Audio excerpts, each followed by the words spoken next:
what NFL running back's mom took to Twitter to voice her displeasure over his new stomach tattoo. I'll show you the tattoo and tell you who got it. Also, with the Big Ten Conference scheduled to start an 8-game season on October 24th now, does that create an unfair advantage considering the ACC, Big 12, and SEC are all playing at least 10 games or more? Chris and I will get into that. Bill Belichick comes out today and says he wants everyone to know who the best quarterback is in the NFL. It's probably not who you think, and you've probably made a great decision because you found the first round, the place that helps you be smarter than your friends when it comes to sports. Hit the plunger.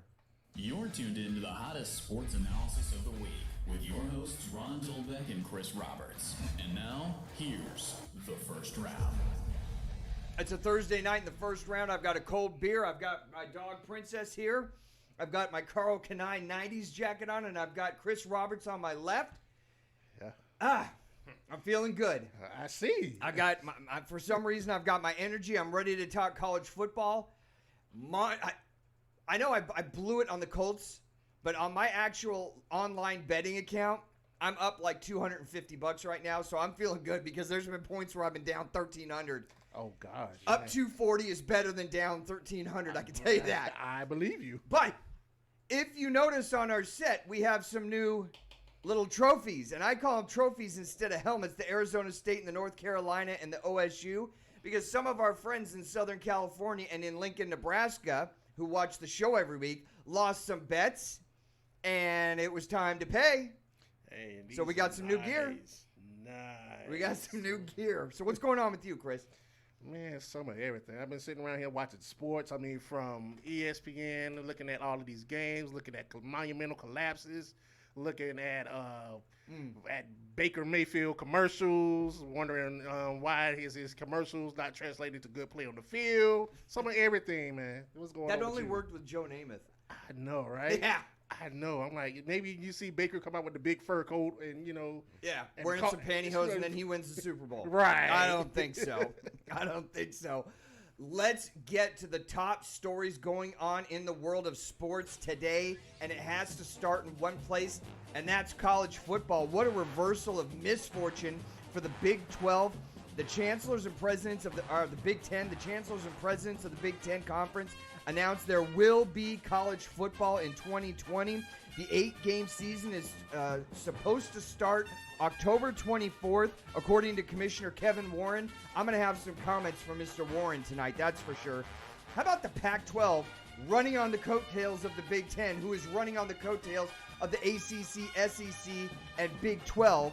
Pac-12 Commissioner Larry Scott comes out and said that they are planning a 6-week preseason to be followed up with the goal to start playing football by the end of October. What a bunch of bull crap, copycat nonsense. Hashtag money grab. Anybody? Why are you doing this now? Have the medical reports changed? Has some new information come out that we don't know about that's all over the internet? I don't think so. I've got some strong opinions about it. I'm going to tell you what they are. Not to be left out of the embarrassment train, presidents from the MAC conference come out and said they're going to meet Saturday to review the possibilities of fall football after all. They're the first conference from the FBS to drop out, if you remember, on August 8th. Now they want to ride the gravy train, seeing as how the other conferences are showing them that it's possible and you can make money and it's still healthy. Wow. Absolutely mind-blowing. You close up your tents and then everybody shows you how to do it. Now you want to jump back on the gravy train. I don't think so. SEC and their first preseason all-team honors comes out on Thursday. 6 Alabama players on that list, including Jalen Waddle, Devontae Smith, and Najee Harris. Florida quarterback Kyle Trask named first team all quarterback for the SEC. I like that. We're going to get into several games coming up, including Oklahoma State, Notre Dame. Miami's going on the road to Louisville. Appalachian State on an intriguing game goes on the road to Marshall. Chris and I will have our picks and comments on all of that. NFL Week 2. Chris and I will have picks and thoughts on the biggest games of the weekend. I like Atlanta and Dallas. Minnesota goes on the road to Indy. Interesting situation with the Rams having a great first game at home at SoFi Stadium against the Cowboys. Go on the road to play the Eagles, who couldn't fight their way out of a wet paper bag against Washington. And the Eagles are a 1-point favorite at home. Vegas knows something that I don't know.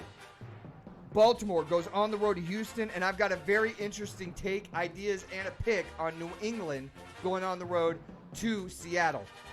Hall of Fame quarterback Brett Favre comes out and says Tampa Bay head coach Bruce Arians should not call out Tom Brady after his subpar Week 1 performance. I think he should. His arm looked like a rubber band. He threw a pick six, including another turnover. He had 2 interceptions in that game. Their offense was fairly anemic. He didn't even throw for 200 yards, I believe, in that game.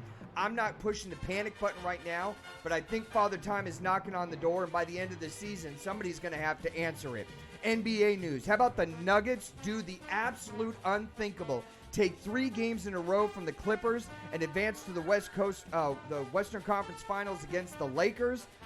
Also, they just came off a 3-1 deficit to the Utah Jazz to win that series. First time in NBA history a team's gone down 3-1 in back-to-back series and come back to beat both those teams and advance.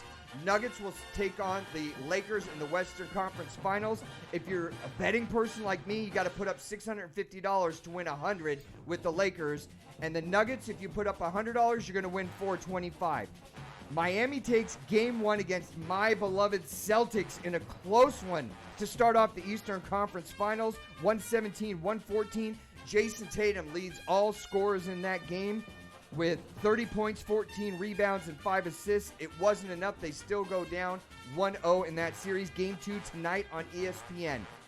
MLB news. Dodgers become the first team to clinch playoff spot. They've got a 35-15 record, and this is the 8th year in a row that they will be in the playoffs. None of those previous 7 years, though, did they win the World Series. I think it's going to be different this year. Major League Baseball and their playoff bubble city announced their playoff bubble cities today. Arlington, Houston, San Diego, and LA, with the World Series taking place at newly built Global Life Stadium in Arlington, Texas. Playoffs are set to start September 29th with the Wild Card Series. And Chris, that's what's going on in the world of sports. That's everything. That's everything. Except NHL. We're on an NHL moratorium because my team lost. That's funny. But my team is still rocking and rolling. And I've got money on your team tomorrow. When are they playing? Tomorrow night? The Lightning? No, they're playing tonight. Mm. Oh yeah. I will be hoping that they win. And I want to appreciate and thank you guys right now because nobody threw out the magic vibe, the bad voodoo vibe on the Dallas Stars. And I know this because they won in overtime. Wasn't that an overtime game? Yeah, they won in overtime, yep. Game 5. Yep. Oh, my gosh. It was an absolute wicked wrister, a one-timer that won it and beat the Golden Knights goalie. What is his name? They had it wasn't McFlurry. It was the other goalie. I blank on the name, but it was on a penalty. It was on they're on the power play. All I did was throw my phone up in the air when they won because I had everything that I could possibly bet on that series. Right. And then when they win, it's like, oh my gosh, thank God, because I was either going to lose 400 or 500 or I was going to win like 200. I'm glad the latter happened. College football, Chris. The Big Ten comes out 3 weeks into this magical season that we're having and says, oh, wait, you guys are able to do it? Well, we want to join. We want the money. I think this is such garbage. Kevin Warren comes out, the commissioner of the Big Ten, and says that they will have football. They did another vote. Let's get started with, well, what was that based on? Like, what information changed from 5 weeks ago till today? Is it that corona numbers have gone down? Is there some new protocol that no one else in the country knows about that only you know about? And now it's safe to play college football? Like, what exactly happened? Because I can tell you what I think. What I think happened is you guys wanted to tip your toe into the pool and see if it was tepid, scalding hot, or cold. And if it was safe to come in and everybody else has to be the guinea pigs, then you guys want to join. I think that is such grade A bullcrap. That is such a slap in the face to so many people. I'm actually tired of seeing all these commentators on ESPN and FS1 saying, oh, this is so awesome, they're going to play. It's awesome they're going to play, but the people that are in charge of putting the games on don't deserve any credit at all. And I'm going to tell you why. Because they held up all the athletes and their families threatening not to play this year. Kevin Warren has a job. He's still getting paid the last time I checked. His salary is $2.5 million. How about the Pac-10 not waiting until the SEC and everybody else figures it out. Oh, and it's safe and they're doing it and they're on TV. They wait till the Big Ten jumps on the SEC, ACC, Big 12 bandwagon, and then they decide to join after the Big Ten announces they're going to start football on the 24th. How convenient for Larry Scott, commissioner of the Pac-12, to come out and say, oh, we're going to have a 6-week preseason and then we're going to have an 8-game schedule. Yeah, that's exactly what the Big Ten is doing. And they're only riding off the coattails of the other big conferences that are showing and proving that they were willing to take a risk and honor the commitment that the kids who play at those colleges have made to try and do everything to get them on the field. I think it's pretty disgusting, especially when Larry Scott's making $5.3 million a year. What I want to get those two guys to answer is what's the excuse? What's the reason? So you didn't have enough time? Other major conferences did, and they found a way to make it work. You could have collaborated with the SEC or the Big 12. You had the President of the United States stepping in to get football going. Is that what it took? Donald Trump calling you up, making multiple phone calls? Because that's wrong. At $2.5 million, you got to find a way to make it work. That's your job. I know there's a safety element, but the fact that you're starting now with no new medical evidence out there and no new protocols that anyone knows of tells me this is a money grab. Oh, they figured out how to make it work, so we can figure out how to make it work. And you just want to ride their coattails. I think that's lame, especially when you're making $2 million a year and Larry Scott's making $5 million. That's your job. Yes, keep people safe, have social distancing, but make some phone calls. Is it because you didn't have enough resources? $100 million organizations, both of these conferences. So I don't want to hear you didn't have resources. I don't want to hear your excuses, reasons, or alibis about why you didn't collaborate with other major conferences doing this. Because you could have done that. I don't want to hear about we didn't have time. All this is a public scare tactic that you backed out and didn't want to play and make a commitment to having football because you were scared of getting sued. While other conferences go out there and put their nuts on the line to honor these kids, their families. And you know what we're not even talking about in a lot of these discussions? How about all the people that are in charge of parking that lost their jobs because you weren't going to play? How about all the people that rely on their paycheck at the concession stands? How about all the people in the ticket boxes? How about all the drivers that aren't driving food to those stadiums that lost money because of you guys? How about all the TV employees, the cameramen, the guys that drive all the equipment, the game day crew? How about all the families, the guys that are actually on the field, the athletes? You're not with them when they're in high school lifting weights on a Friday night instead of going out to do something with their girlfriend. You're not there on Saturdays and Tuesdays when they're alone in their small town in their gym, working out, watching their diet, going to practice, sweating, putting in the hard work because they have a dream to play college football or maybe make it to the NFL. I frankly don't think that either of you two clowns cares because you're still getting paid millions of dollars.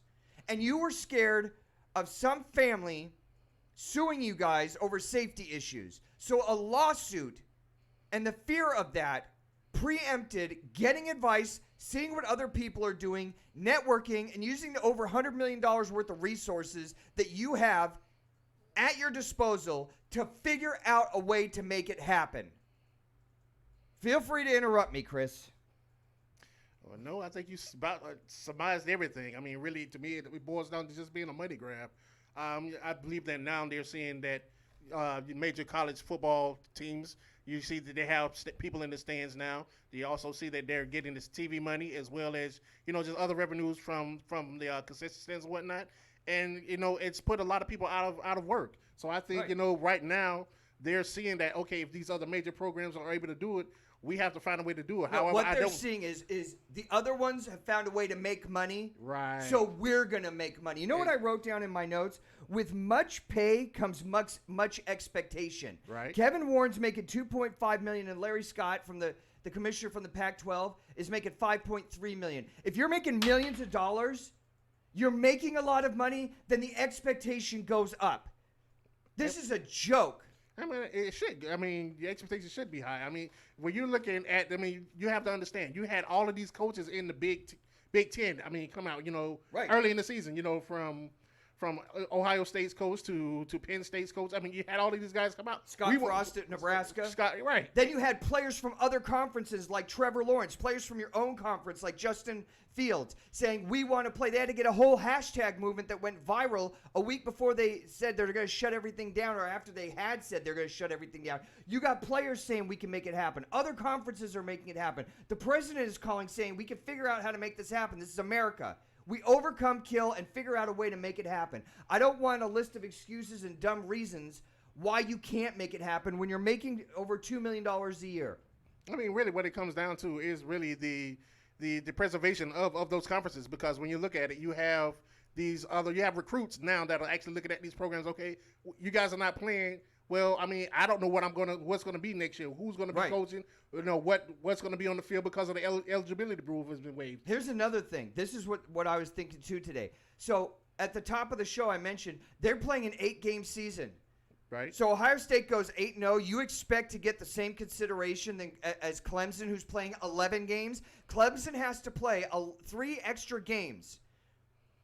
Right. Notre Dame has to play 3 extra games. Everybody in the ACC has to play 3 extra games. How about if you're in the SEC West and you got to play 2 more games than anybody else in the Big Ten? Is that fair? How do you compensate and qualify that? What are the qualifiers on that? If you're voting to see who gets in the playoffs? Well, no, it's not fair. I mean, because really, when you're looking at these teams playing these conference schedules, the conference games are generally the most intense and the hardest games to play anyway, because you have these teams that play each other year in and year out, so they kind of know exactly who's on their roster and who's not. So I mean, it's a hard thing to do, and so for the Big Ten to come in and only have 8 games, whereas everybody has played. Right. So how do you fix that? How do you compensate? Because there has to be equality. It's not fair for Clemson to go 11-0 in their conference and with an N1 game, a non-conference game, and then be on the same playing field voting-wise as an Ohio State or a Wisconsin or a Penn State that only had to play 8 games? Yeah, I mean, I don't think it's right. And personally, to me, they shouldn't qualify for the playoffs. Personally, really. So you're gonna go the route of anybody in the Pac-10 or the Big Ten that's playing 8 games only. You can't get in the playoffs. That's gonna go stir up the hornet's nest big time. Well, it should stir up the hornet's nest, because you have to think you have these other teams that have put their bodies on the line. Those are other injuries. I mean, where you're coming in fresher than the other teams. That's like, you coming in basically running a 4x1 relay and you coming in on lap 3. I mean, that's crazy. You can't do that. Yeah, I don't know where I stand on whether they should be in the playoffs or not. I think when they go to voting, this has to be a consideration. Right. It's got to be. Like you said, it's not fair for somebody to play 11 games and they're not given the same consideration as some team that has it a lot easier that's only playing 8 games. Well, it's I mean, just the voters have to find some way to compensate. And here's the other thing. Ohio State comes out, let's say they play a tough team. They play at Penn State their first week, October 24th. Right. Let's say they win 30-14. Do you put Ohio State as a voter at number 2 or 3? I mean, no. I mean, really, the way or do they have to work their way up the ladder? Where do you start them at? 15? Because if you start them at 15 or 20, the chances of them getting into that top 4, I don't see it happening. I mean, no, I'm not going to start them at 15 simply because they are a top 10 team. Okay, this is the conundrum that right.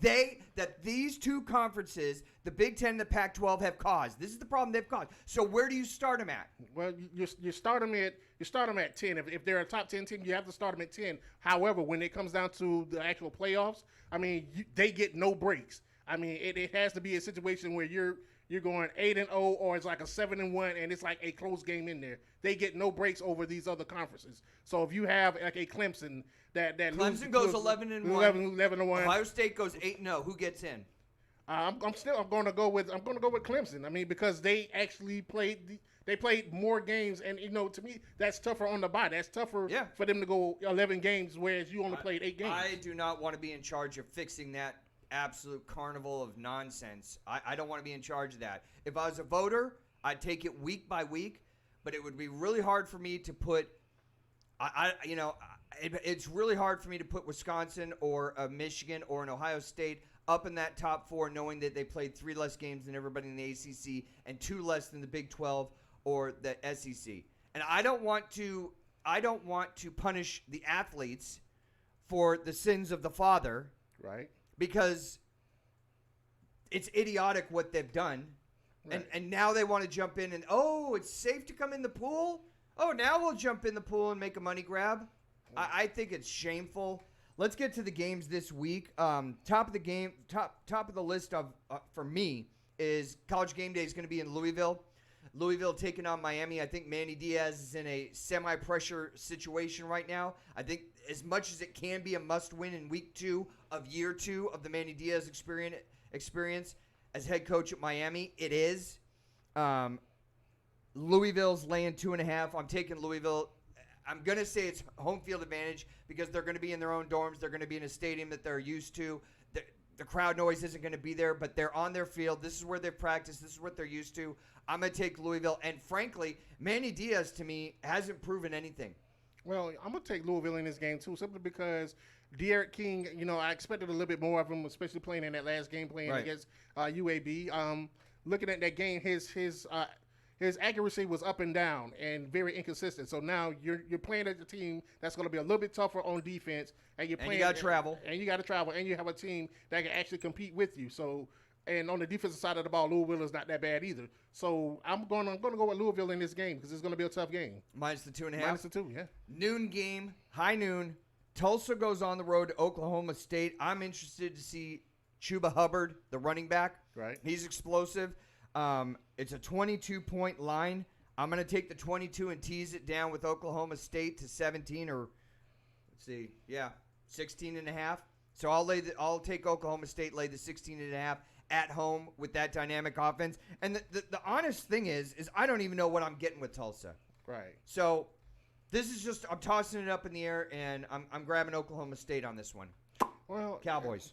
Yeah, you take Oklahoma State to get the win, but again, Tulsa is kind of known for having a decent, like a high-powered offense at times too. So, I mean, with them, I believe they can keep up with the scoring in the first half, but I think Oklahoma State pulls away in the second half with Chuba Herbert pulls away, and I take him with the 22. I'm going to lay the 22. This is what COVID has done to us. We're actually going to discuss Syracuse going on the road to play Pitt. Pitt's a 22-point favorite, and frankly, I think what Pat Narduzzi has done there in the last couple of years has been playing to the level of their competition, big time. Last year, they get a big win at home against UCF. Monster win. They were double-digit underdogs. The next week, they barely beat Delaware 17-14. Then they beat North Carolina. Mac Brown's got them on the right track. Good team. The next 2 weeks later, they lose to Miami, who was bipolar last year.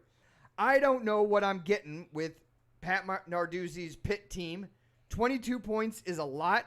I'm taking Syracuse. I'm teasing it up. I'm getting 28 points. There's no home field advantage. Syracuse plus the 28. I like the way that Pitt played last week. They actually. That's my whole point. Doesn't mean anything. I understand that, but it seemed like they found their passing game last week, and if they're able to find that passing game again this week, I think think they can go ahead and pull off a big victory against Syracuse. I'm taking Pitt with the points. All right, let's go to Houston, going on the road to Baylor. I've actually been to that Baylor Stadium, McLean Stadium. Right. It's right on the river. It's actually super nice when you're coming into El Paso. You see this big silver ring. It looks pretty cool. I don't know what I'm getting in this either. Houston doesn't have their 5-star recruit quarterback. He goes to Miami, Derek King. Baylor doesn't have their coach. They lost a lot of players that were seniors last year. I don't know what I'm getting in this one. Baylor's laying 4. They're playing at home. I'm taking Baylor minus the 4. It's an absolute grab in the dark. Yeah, I'm looking at this Houston team, you know, with the loss of Derek King, which is something major for them. I mean, the guy basically averaged almost like 4,000 all-purpose yards every year he played there. So I'm going to go with Baylor. Lay the 4? Lay the 4, go with Baylor. All right. A game that I am interested in, BC goes on the road with a new coach to Duke. Duke has an experienced coach. I like their young quarterback. They kind of showed me a B-plus effort at Notre Dame, who was playing flippy-flop last week. I think Notre Dame is a little overrated. I don't know what I'm getting there. Duke's playing at home, laying 5.5. I killed it on college last week against the spread. This is one of my big picks in college this week. I'm taking Duke. I'm laying the 5.5. It's not my 5-star millennial pick of the week, but for college, this is my monster pick. I'm taking Duke. I'm going to lay the 5.5 to get it done at home against BC. Yeah, I like what Duke's got going on, especially with their quarterback that came from Clemson. I think he played, well last week. He was playing Notre Dame at home, which is tough for Duke, to say the least. But I mean, they were able to move the ball up and down the field. I'm going Duke. They're laying the 5. Yep, Duke lay the 5. App State. This is a game that I actually am interested in. We talked about it a little bit on Monday. App State goes on the road to Marshall. Marshall laying 4.5. I don't know what I'm getting in this. I'm not going to pick a winner or a loser or take any points in this. I'm excited just for this game because you got 2 high-powered offenses. Both teams are well coached. App State's got a brand new coach coming in, but that's been this case for the last 3 years. I think it's going to be a great game. I can't wait to see how it unfolds. That game is definitely going to be interesting because you have Marshall with a very high-powered offense. You have App State that has a decent offense, and their defense is always on point. So with that game, I think I'm going to go with App State to actually pull this off this weekend. App State? App State. If it wasn't any kind of point line, I would, by a frog's hair, take Marshall. Right. But that my confidence level at 1 out of 10 is like 1. Number 14, UCF goes on the road to Georgia Tech, laying 7.5 points. I'm going chalk on this one. I'm going to take UCF. Josh Heupel is a great coach. They can play inconsistent at times, but they have a high-powered offense, even though they lost their starting quarterback at the beginning of the season. I like UCF laying the 7.5 at Georgia Tech, even though Georgia Tech played tough last week. You know what? I'm actually going to go the opposite way. I'm going to take Georgia Tech in this game. I like the way that Georgia Tech's quarterback played last week. He actually showed that he had some poise, even though he made some mistakes. He showed that he had poise. I think Georgia Tech is actually, they have momentum going into this game. And then another key problem with UCF is they have, I think they have like 11 players that decided not to play this year too. So that's going to play another key role into that game. So I think I'm going with Georgia Tech. Georgia Tech? Georgia Tech, yeah. Okay. Let's take a break real quick and thank our 748 subscribers. We're up another 50 subscribers in the last week. Thank you so much. We appreciate each and every one of you out there giving us over 200 views just on Monday's show. That was awesome. Tell your friends about the first round. Help us grow to epic proportions. Hit that subscribe button right now. And hit the notification button on the far right. It will let you know every time we upload a new video on Mondays and Thursdays. If you've missed any of our show tonight or previous shows, you can always check out our archive videos right here on YouTube. You can be a part of the show. Email us here at thefirstraundrd@gmail.com or put your comments and questions in the comments section. We will get them on the air. And again, thank you to all of our 700-plus subscribers. Last week I was talking about, I don't know where my head was with part of my picks. The Colts, I thought, were a lock at -8 against the hapless Jaguars. And I have to, let's go to some of our emails and our comments that came in from the email line.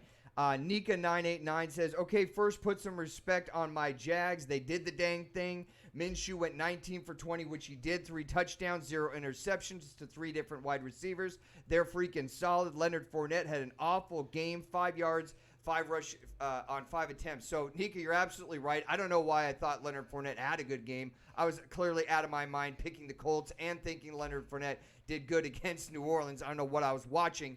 But when I said the Jags were a tank team, it was based on they've lost so much. I mean, just in the last 2 years, they've lost, Blake Bortles, Calais Campbell, Jalen Ramsey, Leonard Fournette, the top exec, Tom Coughlin, and the upstairs making all the decisions, who's won multiple Super Bowls. I mean, the cupboard is pretty much bare. You've got Gardner Minshew there, who's a young quarterback, and he shows some promise. But she's a Jags fan, so just try a little bit of decaf, Nika. I was wrong. The Jags aren't that bad. They beat the Colts fair and square. I don't know what they're going to do the rest of the season. But props to the Jags for last week. Big win at home. I never saw it coming. You're right, Nika. Good for you. Jamon Bates on the email writes, week 1 in the NFL, not as sloppy as I thought it would be. Who shined and who truly looked bad? So NFL, who shined? Well, I think Green Bay shined. Oh, yeah. I think they shined out. Their offense looked incredible. They just moving the ball on what was supposed to be a good Minnesota defense. And their defense was solid, too, until the fourth quarter when they gave up 24 points. But I think that was just garbage time, and they had the game well in control. Aaron Rodgers looks as sharp as ever. And I'm like, Jordan Love who? Exactly. Quarterback controversy who? I don't think so. So, Jamon, my shine team for the NFL in week 1 has to be Green Bay. And as far as you asking who didn't shine and looked bad, I would have to say the Jets. I mean, when is the Adam Gase experiment going to be over? This is so dysfunctional. It's like, I don't know, a drug-using mom and an alcoholic dad that beat their kids all the time, and then nobody wants to come over for Christmas. And by the way, the crazy aunt who has schizophrenia, she's down in the basement. I mean, the whole Jets organization is so dysfunctional. It's crazy. They got players in the offseason forcing them to get out of the Jets organization. One of the best linebackers that they actually needed to develop their defense was begging them to leave. I'm going to go with the Giants and Philly, too.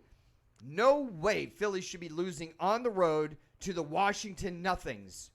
I mean, that's literally what they are. The Washington whatevers. The Washington football team. And the Giants, the best thing about the Giants isn't the fact that they brought in Joe Judge as a new head coach there. It's the fact that they got rid of Janoris Jenkins on that Swiss cheese defense that can't stop anybody. I mean, they're so messed up, the Giants. Oh, Pittsburgh, shine? Oh. Don't start bragging. I wasn't going to say Pittsburgh shine, but they definitely didn't look as bad as Cleveland Browns, who you think is going to finish ahead of Pittsburgh. That's the bet. That's going to be easy money in my pocket. That's the bet that's on the big board, and you can talk to me at the end of the season, but don't go bragging about some big victory when there's no home field advantage. You have a brand new coach in the Giants, and you have a overdrafted, overvalued quarterback and no weapons. And an absolutely terrible defense. I don't want to hear you bragging about Saquon for like 6 yards on like 10 rushes or something like that. Pittsburgh did look good. I'll give defense Zach that. Looked great.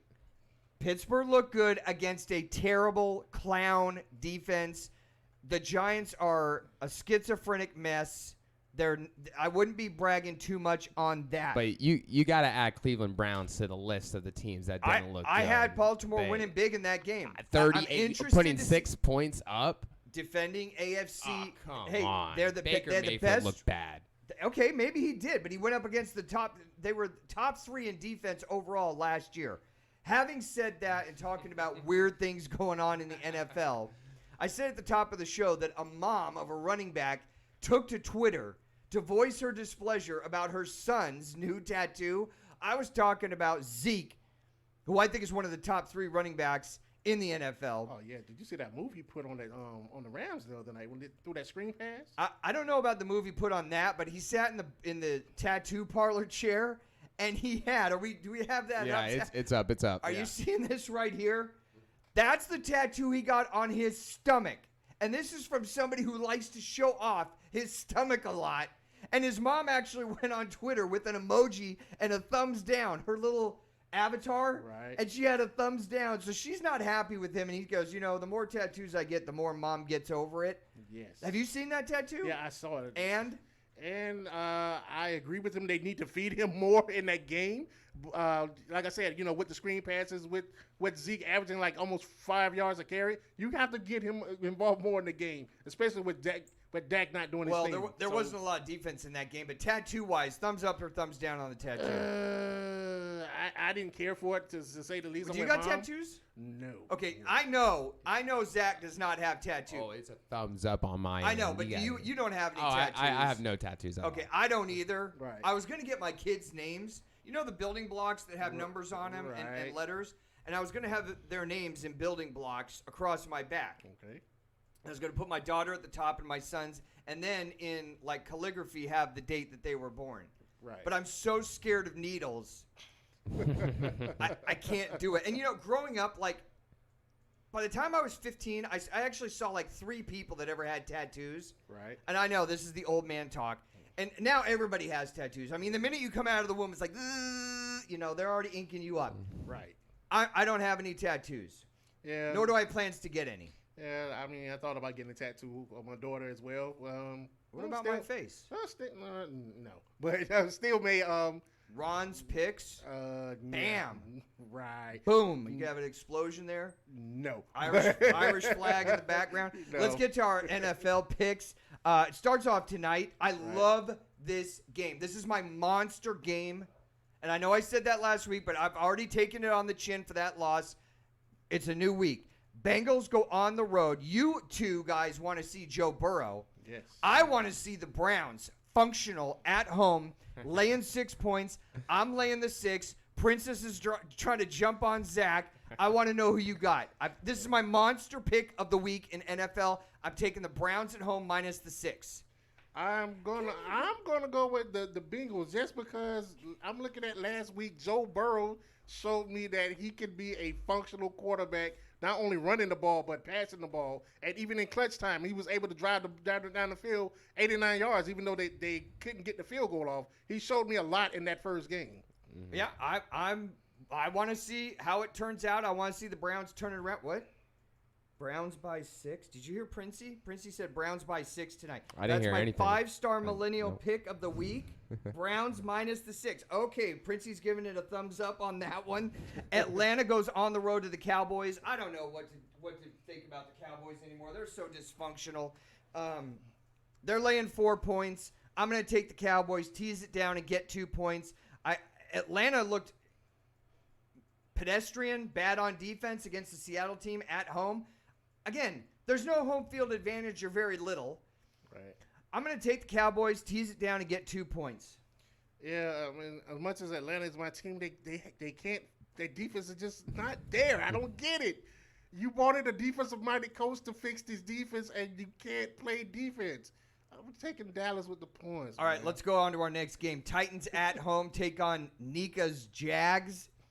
Sorry, Nika. Jags don't win 2 in a row. I'm taking the Titans at home. And I'm actually calling this a bounce-back game because I don't think they look that good against Denver. Hey, Drew Lock at Denver and their offense, they only scored 7 points, but for being basically a rookie right now, I think they looked good. Let's keep it on point, though. Titans at home, laying 7.5. I like them to win the game over the Jaguars. Sorry, Nika.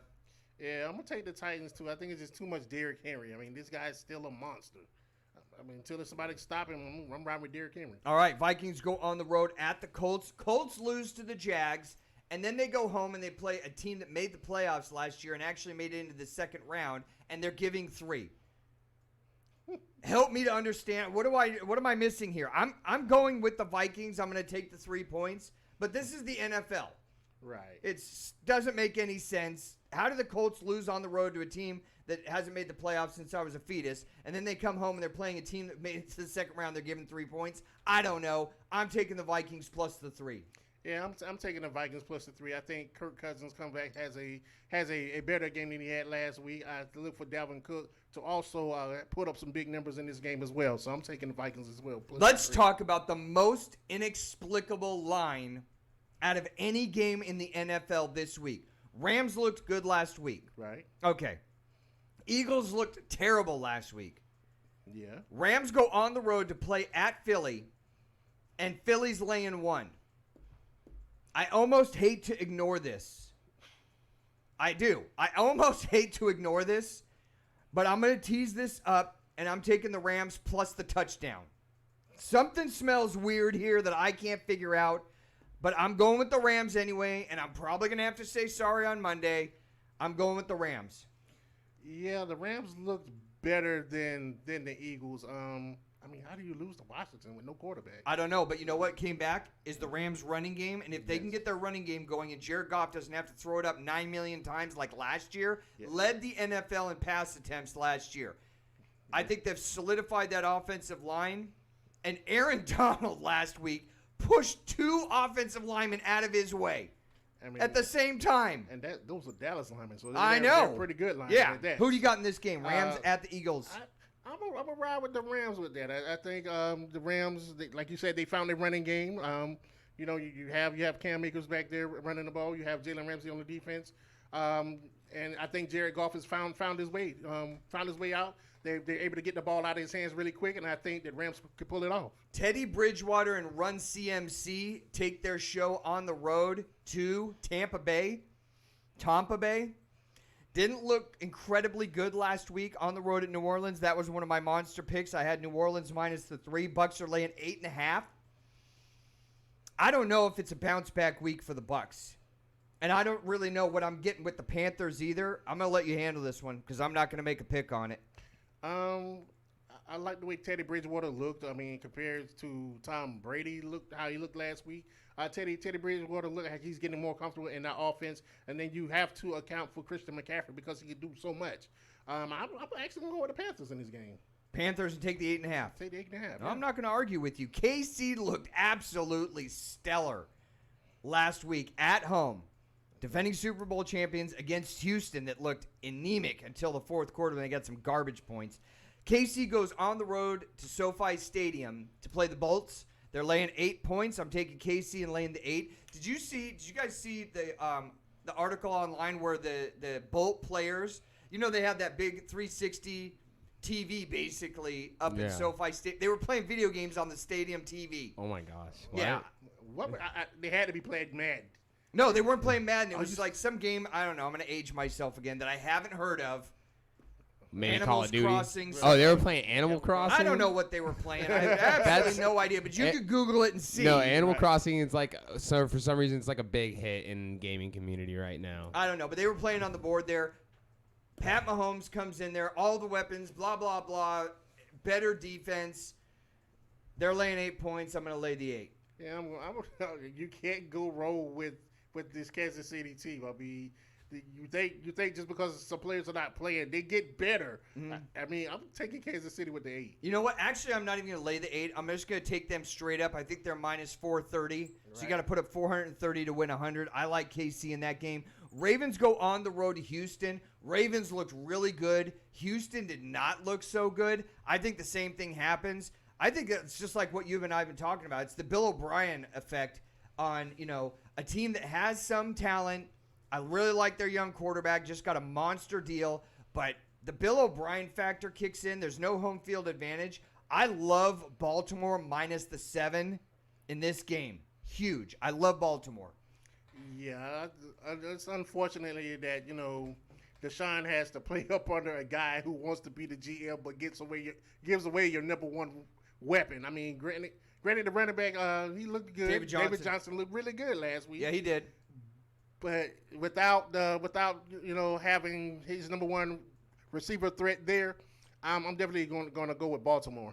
This is my 5-star millennial pick in the NFL, and it's my New England Patriots going on the road to play Pete Carroll, Russell Wilson, the 12th man in Seattle. And before I get to that, Bill Belichick came out this week and had some comments about Russell Wilson. Did you hear about this? Yes, I did. He said that Russell Wilson is the best quarterback in the NFL. Yes, I can believe it. But you know what? I got a question for you. Yeah. Name here's a quarterback that's been to a Super Bowl. He's been playing for at least 5 years, but has never received the MVP vote. Who is that? Is it Russell Wilson? It's Russell Wilson. Never received an MVP. That's so crazy. The MVP vote. That is so crazy because he's got to be one of the top 3. I mean, Yes. the lowest I'm dropping him to is third. Right. Third best quarterback in the league. You put Mahomes, a bunch of guys you could talk. Aaron Rodgers has still got to be up there. Yeah. But, I mean, again, who's he had? He had DK Metcalf last year in a rookie year who had a lot of drops, and who's he had there? I mean, the most consistent receiver he had was Doug Baldwin. I mean, he was the most consistent receiver he had, unfortunately. Patriots go on the road to Seattle Sunday night. Seattle's laying 3.5 points. This is my 5-star millennial pick. And guess who I'm going with, Chris? The New England Patriots getting 3.5 points. And Cam, with 2 touchdowns in his home opener, can't get it done in Seattle. I'm taking Seattle minus the 3.5 in my lock of the week. Get out of here, Patriots. I'm taking Seattle plus laying the 3.5 points, and they're going to win. And it might be a blowout. Okay, you were scared me for a minute there. I'm like, oh, wait, what? I mean, I understand Cam went 15 of 19 last week passing the ball and had 75 yards rushing and 2 touchdowns. But granted, this is Seattle. Russell's going to put up numbers because it's New England. You have too many holes. You're missing too many holes on defense. Yep. So I'm taking Seattle plus 3. I'm taking Seattle lay the 3 too. Yeah. That is my absolute monster confidence level 100 on that game. Confidence level is high. Let's go to the NBA. Clippers lose Game 7. I'm not even asking how we even got to Game 7 because it doesn't matter. With a chance to go to the Western Conference Finals against your in-town rival, the Lakers, and you blow 3 games in a row, I don't know how it happened except for the fact that in Game 7, Kawhi only scored 14 points. Paul George in 38 minutes only scored 10 points. The starters for the Clippers in a Game 7 only accounted for 48 points. What the actual hell is going on? Doc Rivers, who I trusted, I lost a bet on the big board, $10 because I had them going farther than the Lakers. I had a meeting in the Western Conference Finals and beating the Lakers because they had a better starting 5, at least equal to the Lakers. They had a better bench. They had a better coach. They have a better owner. They have a better GM, Jerry West. Well, question, since we want to talk about coaches, who's the only coach that has had they played in three different playoff series and had someone come back and beat them when they were up 3-1? No, it's not Denver. It's Doc Rivers.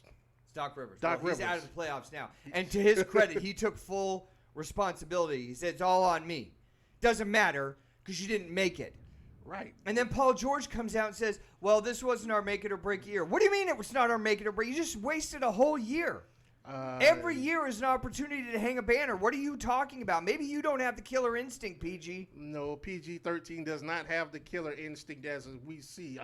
I mean, you got to think. You had Kawhi Leonard and Paul George only account for like 24 points. You had Murray by himself account for 40. Yeah. 40 points. Yep. And they went 9 for 35 in Game 7 from the three-point line. That's about 25%. Not going to get it done. And, yeah, Jamal Murray goes off for 40. Doesn't matter. Turn the page. Clips are out. It's unfathomable to me. I can't take credit away from Doc Rivers because I have him in such high esteem. This is inexplicable. Now we've got Denver going up against the Lakers. Real quick, I've got Denver losing to the Lakers in 6 games in the Western Conference Finals. Yeah, I got them losing to 6. I mean, simply because you got LeBron. All my picks tonight. You got the LeBron factor. LeBron is not going to play like Kawhi Leonard in those clutch moments. I mean, he's not going to do that. He's had games where he's flailed out and had 15, 17, 14 points. Those 15, 17 points also were accounted with 10 rebounds and like 12 assists. So, I mean, even if he had 15 points, you got the Lakers in how many games? I have the Lakers in 6. Lakers in 6. I hope Tampa Bay wins tonight in the NHL. Last thing we're going to talk about, UFC this weekend. Colby, Trump supporter, Covington, taking on Tyron Woodley. I have Colby Covington winning big in this fight. Who do you got? As much as I hate the person who talks all the trash in the world, I'm gonna take taking Covington as well. It's entertaining. The guy has a strong will. Really one of the strongest wills out of anybody I've seen in UFC. Fought Kamaru Usman, round 4, round 5, with a broken jaw, and both those rounds were very close. Right. Usman pulled away late in the 5th round in that one. The real thing that I'm waiting for is next Saturday, because you and I are on deck, big boy. Yeah. And you got Adesanya, and I have the human eraser from Brazil, Paulo Costa, is going to destroy Israel Adesanya. And you will owe me, what are we on the board for, a hat? Yep, stick and move, baby, stick and move. Okay, well, we'll see about your stick and move. Chris, what else is going on in the world of sports? What's going on in the world of sports is we have our tennis legend, Billie Jean King, finally getting her due recognition. The Fed Cup actually decided to change the Fed Cup championship to the Billie Jean King Cup, which is very significant. I mean, Billie Jean King is known for the Battle of the Sexes tennis tournament where she actually beat a man in 3 sets. And she's also known for her social justice for women in tennis as well. So congratulations to Billie Jean King. You did well deserved. That music can mean only one thing. It's time to thank our support staff, the man on the board, Zach, with his terrible towel, and then we got some new gear here in the studios. And Lightning. I hope the Lightning win. I got money on him tonight. The man to my left, my co-host, Chris Roberts. El Presidente, Chet, 40. For all of us here at the first round, thank you for being a part of the show. Thank you for participating. Subscribe today. Hit that subscription button. Hit the notification button. You will be notified every single Thursday night and Monday night when we put out new shows. Tell your friends about the first round. Help grow us to epic proportions. We will be right back here on Monday talking about everything going on in the world of sports with NFL wrap-up and college football. Until then, take care of yourselves, everybody.